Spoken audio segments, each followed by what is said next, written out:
Hi friends, is சரி cinema base அப்டேட்டில் அடுத்தது ஒரு தாறுமாறான ஒரு அப்டேட்டோடு வந்திருக்குங்க. ஸோ கூலி படத்தோடைய அந்த மோனிகா சாங் பார்த்தீங்கன்னாக்கா பட்டி தொட்டிங்க பட்டை கிளப்புனுக்கு, குறிப்பாக ஆந்திராவில். ஏன்னா அந்த சாங் பார்த்தீங்கன்னாக்கா மில்லியன் கணக்கு வியூஸ் வந்து யூடியூப்பில் பார்த்தீங்கன்னாக்கா தெலுங்கு வருஷனில் போயிருக்கு.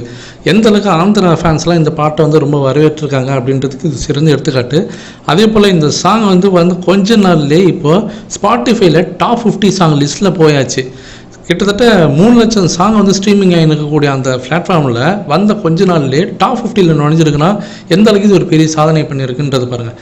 அதே போல் இன்ஸ்டாகிராம் ரீல்ஸில் fastest song to hit 25K insta reels. ரொம்ப சீக்கிரமாகவே வந்து 25,000 இன்ஸ்டா ரீல்ஸை தாண்டி போயிருக்கு. அந்த ரீல்ஸோட இதெல்லாம் காவாலா சாங் ரெக்கார்டை உடச்சிருக்கு. இதுதான் ரொம்ப ரொம்ப முக்கியமான விஷயம். இது நம்ம இது காவாலா சாங் அளவுக்கு இது இல்லையே அப்படி இப்படின்னு பேசுகிறவங்களுக்காக இது ஒரு பதிலடி.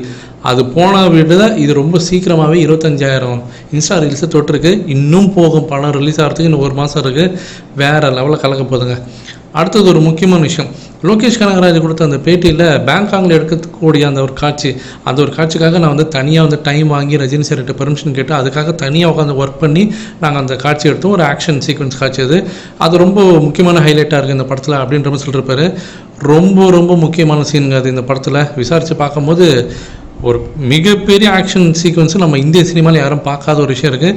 லோகேஷ் கனகராஜோட படங்களில் நம்ம பார்க்காத ஒரு டெக்னிக் ஸ்டைலை வந்து அவர் யூஸ் பண்ணியிருக்காரு இந்த சீன்ஸில்.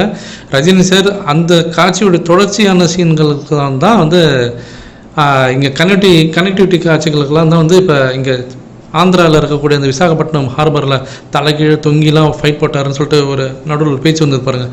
அதிலலாம் லோகேஷ் கனகராஜ் அவர் ரொம்ப வேலை வாங்கிட்டார், அதனால தான் அவருக்கு உடம்பு சரியில்லாம் போச்சுலான்னு சொல்லியிருந்தாங்க. அந்த காட்சி தான் அது. அதோட மெயின் சீன்ஸ்லாம் வந்து பேங்காங்கில் எடுத்துட்டாங்க.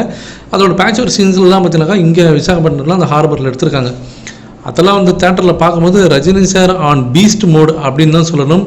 இன்னும் சொல்ல போனாக்கா டெவில் மோடில் இருப்பார். செகண்ட் ஹாஃப்லாம் பார்த்தீங்கன்னாக்கா அந்த வில்லனிசம் நான் வெளியில் கொண்டு வருவேன் அப்படின்னு சொல்லிட்டு லோகேஷ் கனகராஜ் படத்தோட ஷூட்டிங் ஆரம்பிக்கும் போது அவர் பேசின விஷயம்லாம் நீங்கள் ட்ரெய்லரில் பார்க்கும்போதே தெரியும். ஸோ வில்லனிசம்னா என்ன அப்படின்றத காட்டுவார். நாகார்ஜுனா தான் வில்ல, ஆனால் தலைவர் டெவில் மோடில் இருப்பாருங்க.